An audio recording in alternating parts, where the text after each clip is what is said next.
नमस्कार दोस्तों, मैं डॉक्टर गौरव कुमार उर्फ सगुनी पंडित, मरवन प्रखंड, मुजफ्फरपुर। दोस्तों, मैं अपने कम्युनिटी में, मैं अपने समुदाय में, अख्तियारपुर में मेरा क्लिनिक हुआ, जो कि मैं लोगों को फर्स्ट एड सर्विस प्रोवाइड करते हैं, प्राथमिक उपचार करते हैं और सेकेंडरी के लिए बेहतर हॉस्पिटल, सुविधा रहित अस्पतालों में भेजते हैं और नज़दीकी पीएचसी मरवन भेजते हैं, सदर अस्पताल मुजफ्फरपुर भेजते हैं, ज़रूरत के अनुसार एसकेएमसीएच भेजते हैं और सुविधा रहित अस्पतालों में भेजते हैं। ओनली हम अपने लोगों में, अपने गांव में, अपने कम्युनिटी में लोगों को प्राथमिक उपचार करते हैं और बीमारी से कैसे बचना है इस पर रोकथाम के लिए इसको जागरूकता करते हैं, इसको फैलाते हैं। इसको हम वीडियो के माध्यम से, मीटिंग के माध्यम से, और एक मेरा और वर्ल्ड विजन की एक संस्था है जिसके माध्यम से मैं लोगों को जागरूक करता हूं, लोगों को बताता हूं कि किस तरह से रोगों से बचना है, किस तरह से सावधानियां बरतना है। यह वर्ल्ड विजन के तरफ से ही हमें मौका मिलती है और उस मौका के अनुसार लोगों को मैं अपना सेवा देता हूं।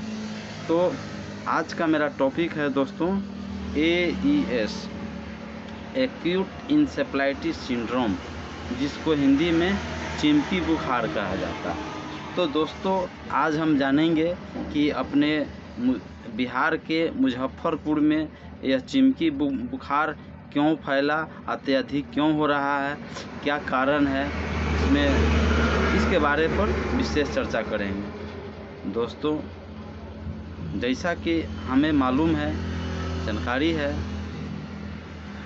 कि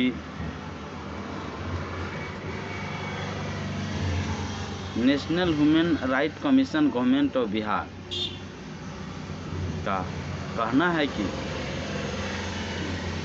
increase number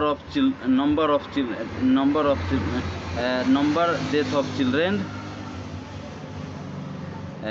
affected by AES Muzaffarpur district in Bihar.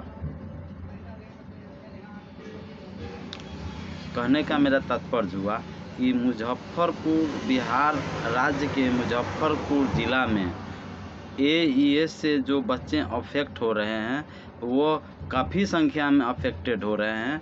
इस पर जो है NCDC यानी नेशनल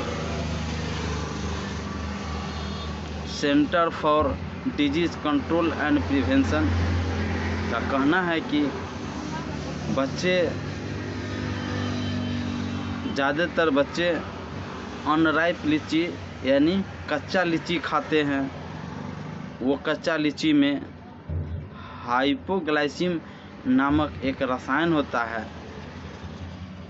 जो एक तरह का टॉक्सिन होता है, जो कि बच्चे खाते हैं, जिससे बच्चों में AES की लक्षण होकर के AES बीमारी हो जा रहा है।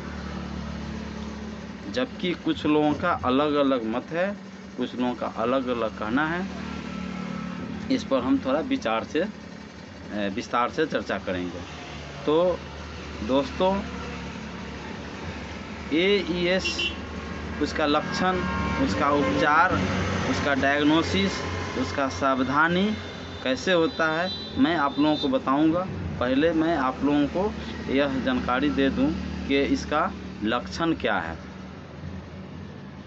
तो दोस्तों, इसका लक्षण है कि बच्चे को चिमकी होता है ना, जैसे ऐसे मुट्ठी बांधेगा, चिमकी होता है, बच्चा कांपता है, बच्चा बेहोश हो जाता है, बच्चा ड्राउजी हो जाता है, बच्चा कुछ बोल नहीं पाता है, बच्चा सुस्त हो जाता है, उसका ये लक्षण है।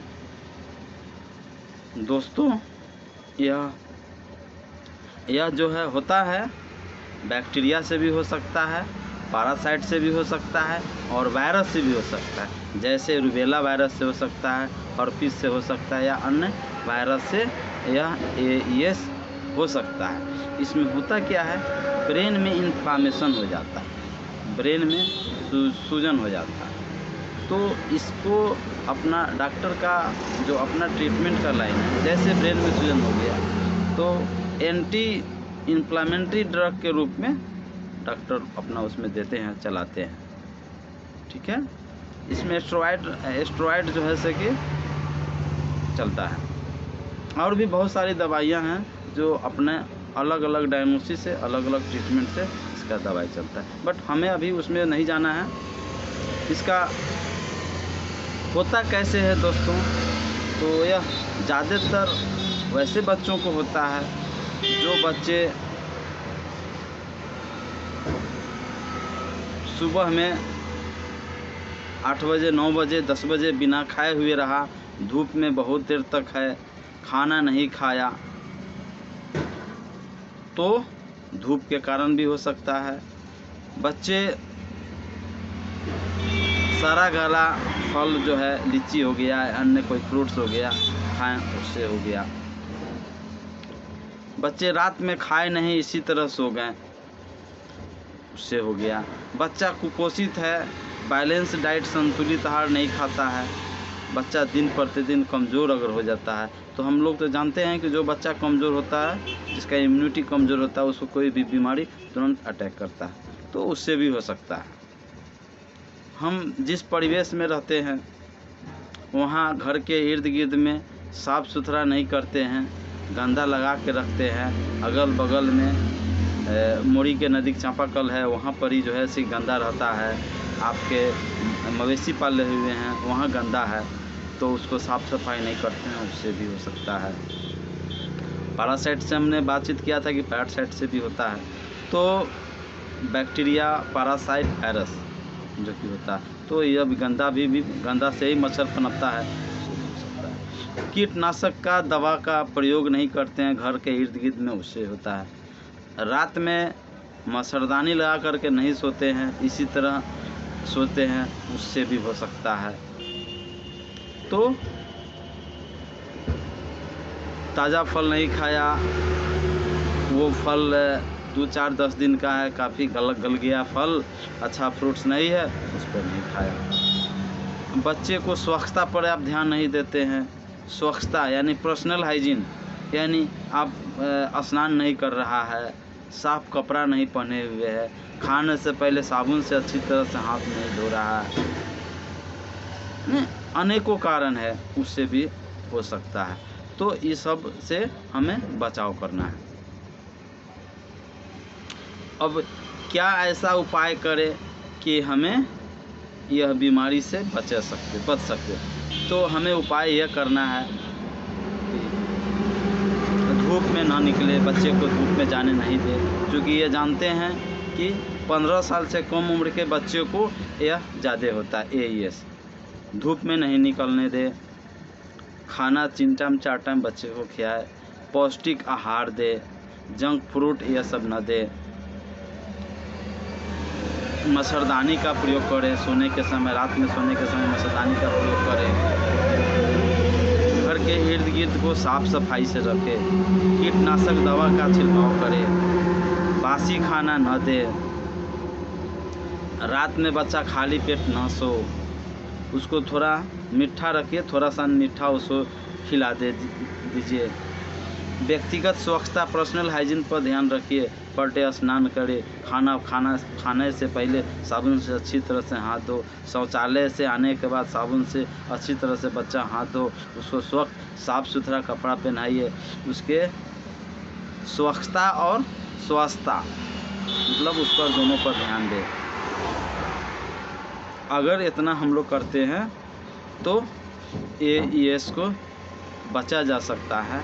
और AES जो है काफ़ी ख़तरनाक है, जो कि हम सब आदमी कई सालों से यह हम लोग हर साल में गर्मी के दिनों में है ना, जून में जुलाई में है ना, यह ज़्यादातर फैलता है।